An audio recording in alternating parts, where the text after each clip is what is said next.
Greetings everybody and welcome. Today we are about to be discussing how to create Shopify store credits for returns. Now before we start, make sure you click the link below to get the best Shopify free trial and start your business with some exclusive bonuses.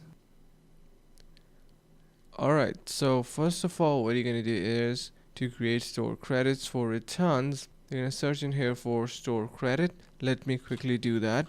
So yeah, we got our store credit in our Shopify app store. We're going to install an application that is called We Can Get Credits Yard. That is an amazing application. So you can see you are going to have this type of standing credits, points and all that system. So once a customer purchases, you're gonna maintain some credit into our store and easily it will be incorporated once he purchased a particular product gained from the store. It will be utilized. So that's how easily you can create Shopify store credits for returns. And hope this video was helpful. Finally, make sure to click the link in the description below to take advantage of our exclusive Shopify free trial to start your business right away.